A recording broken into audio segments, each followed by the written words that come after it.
I'm going to burn through some of these now. These are tactical observations from the Grozny combat experience by Brett C. Jenkinson, who is a major in the U.S. Army. He wrote a really good article, worth checking out. Google it. But I broke down some of these Chechen lessons learned. This is from the Chechen side. Hit and run tactics confused the Russian units. Targeting Russian radio operators destroyed Russian command and control. Small units provided good mobility and were an effective basic maneuver unit. Hugging, which we already talked about, which was staying 50 to 250 meters of the enemy, was the most effective way to avoid enemy artillery, mortars, or close air support. Synchronized ambushes confused the enemy to the point that he did not know where to shoot back. As a result, Russian units would start firefights between themselves. Destroying the lead and trail vehicles, and then each vehicle in between could easily isolate Russian armored columns. Shooting enemy soldiers in the legs caused snipers to engage other soldiers trying to evacuate the wounded.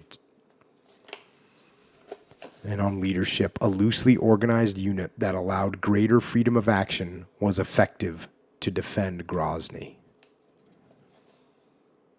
Little bit of freedom on the battlefield goes a long way. Now, the Russian lessons learned: training and preparation are the most important thing in winning battles.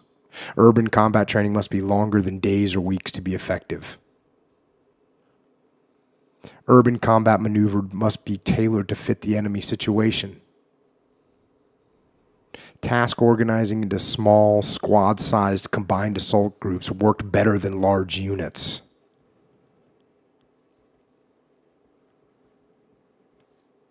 Russians underestimated the Chechen will to fight. Lessons learned from successful tactics should be integrated into follow-on missions. To be successful, one must adapt quicker than the enemy.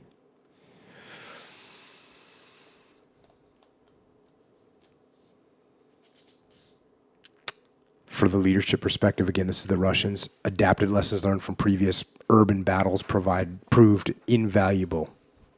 The greatest challenge to leadership was maintaining morale. High casualty rates destroyed the already low morale of combat units.